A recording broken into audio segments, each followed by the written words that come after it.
Aujourd'hui, on va décider de sortir de l'hypervigilance. Alors, tu es peut-être en hypervigilance sans même le savoir. Le jour où j'ai découvert ça me concernant, ça a révolutionné ma vie. Je me suis dit, mais oui, en fait, c'est ça. Je suis dans cet état et je ne le savais pas. Alors, qu'est-ce que l'hypervigilance ? Eh bien, c'est un état de stress permanent et c'est pas forcément du stress tout le temps. Tu ne le ressens pas forcément, mais ce sont plutôt des automatismes à vérifier, revérifier, à checker si ça se passe bien, quand tu as peur de mal faire. Quand tu t'exprimes, par exemple, quand tu discutes avec quelqu'un, tu vas vérifier que tu n'as pas dit une bêtise, tu regardes la réaction de la personne, tu dis ouais, ça va, ça a l'air d'aller, ok. En fait, tu es à chaque fois sur le qui-vive au cas où tu es prête parce que tu es conditionnée inconsciemment, évidemment, à risquer de faire une bêtise, une erreur, qu'on te le reproche. Tu as tellement peur de mal faire, peur de déclencher des problèmes, peur qu'on te fasse des reproches, peur que quelque chose se passe mal, que tu es dans l'hypervigilance. Ça veut dire que tu surveilles tout le monde en permanence. Alors, ça peut être, bien sûr, on peut se dire c'est quand même positif d'être dans l'observation, parce qu'il y a plein de détails que les autres ne voient pas, ok. Mais c'est pas viable à long terme. C'est épuisant. Et puis, t'es pas bien, parce que ça se voit que t'es dans l'agitation, t'es dans la peur. C'est pas du tout convaincant.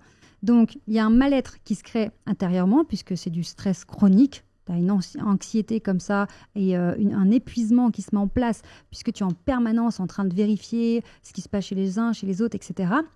Et on n'est plus du tout dans l'intelligence émotionnelle, l'intelligence relationnelle, comme je te l'enseigne, qui est de comprendre l'enjeu des situations, les intentions de tes interlocuteurs pour maîtriser le moment. Pas du tout. Là, on est vraiment dans quelque chose où le cerveau pense qu'il y a un danger, que c'est risqué, alors qu'il n'y a rien.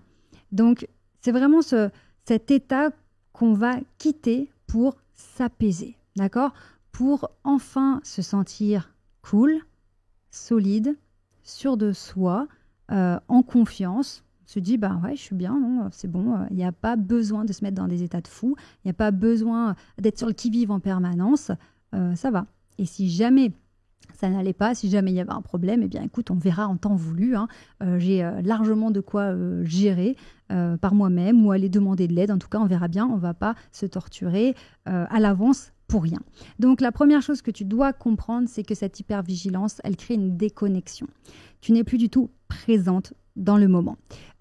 Si tu ne me connais pas encore, je suis coach en leadership féminin et j'enseigne aux femmes comment devenir plus confiantes, donc tout ce qui est mindset, gestion des émotions, travail intérieur, mais aussi convaincante, donc tout ce qui est prise de parole, etc. Et quand je suis en coaching de prise de parole, quand j'ai une femme qui a ce syndrome un peu de la petite fille ou qui est en hypervigilance, eh bien, qu'est-ce que ça donne ? Cette personne va prendre la parole et on va sentir comme un voile devant ses yeux. Elle est là, elle parle, parfois c'est même très structuré, parfois même il y a tous les paramètres de la prise de parole, variation des intonations, elle fait des pauses, des blancs, enfin voilà, c'est propre, c'est carré. Sur le papier, on pourrait dire, on peut cocher tous les paramètres d'une prise de parole réussie, c'est bien, c'est beau. Mais la magie n'opère pas. Pourquoi ? Parce que cette personne est en hypervigilance, elle se demande si elle fait bien. Sa petite voix intérieure vient la parasiter, lui dire regarde, lui là-bas, il n'est pas très concentré, ou regarde, t'as accroché sur un mot, c'est pas très professionnel, etc. Donc, elle est déconnectée de son corps, déconnectée de son discours, sa pensée, déconnectée de ses émotions. Donc, son langage corporel, les expressions du visage ne vont plus du tout être cohérents par rapport à ce qu'elle nous raconte. Donc là, il y a déjà un truc qui colle pas. Et surtout, elle va être déconnectée du moment de la situation. Et c'est comme ça que cette déconnexion nous empêche d'avoir justement cette connexion avec elle, ce qu'on appelle la connexion émotionnelle. Quand on prend la parole, par exemple, ce qui va fonctionner, c'est arriver à connecter avec son audience, ses interlocuteurs. Et ce sera beaucoup plus convaincant une personne qui connecte parce qu'elle nous regarde dans les yeux, parce qu'elle réfléchit à ce qu'elle dit, parce qu'elle est dans ce qu'elle dit, plutôt qu'une personne qui nous fait un truc hyper propre, un discours vraiment propre à la virgule près, mais qui n'est pas avec nous. Et quand tu es en hypervigilance, tu n'es pas avec nous. Tu es en train de checker et de rechecker. Est-ce que ça va? Est-ce que ça va? Est-ce que mon vêtement, il va bien? Est-ce que lui, là-bas, il est à l'aise? Ça va? Est-ce qu'elle, elle m'a vu? Est-ce que oui, ça va? Elle a l'air de sourire? Elle a l'air sympa? Ou est-ce qu'elle m'aime pas? Et là, on est coupé de toi. Tu n'es pas là. Tu n'as pas de présence. Et donc, tu n'es pas convaincante. Tu n'es pas charismatique. Donc, à partir d'aujourd'hui, on prend conscience de cette hypervigilance et on décide de la quitter. Comment on fait pour quitter cette hypervigilance? Eh bien, on va calmer le système nerveux.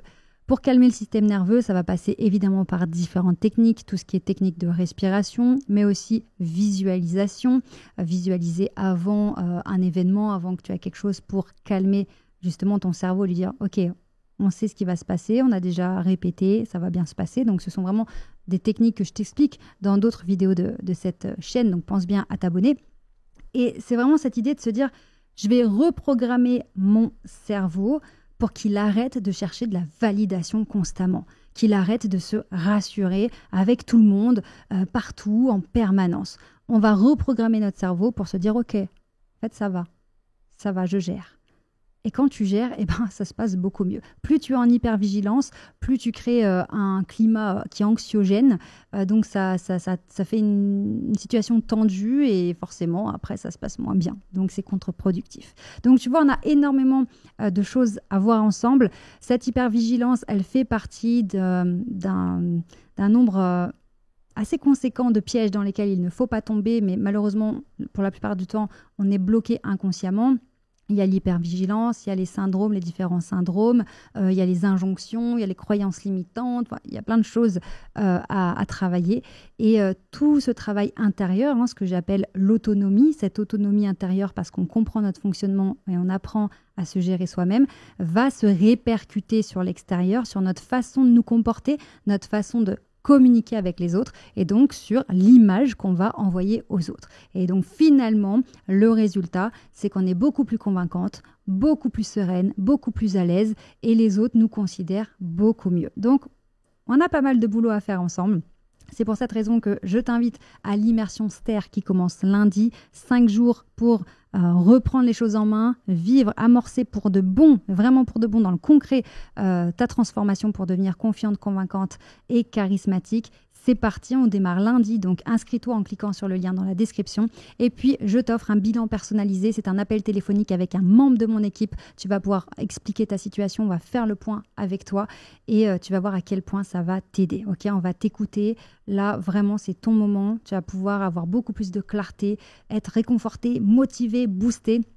Pareil, clique sur le lien dans la description pour réserver ton créneau. Moi, je te dis à tout de suite pour une autre vidéo YouTube. On a plein de choses à faire, mais c'est que du positif, que de l'amélioration. Tu vas te sentir de mieux en mieux. Vraiment, je suis avec toi. Alors, ne lâche rien, d'accord?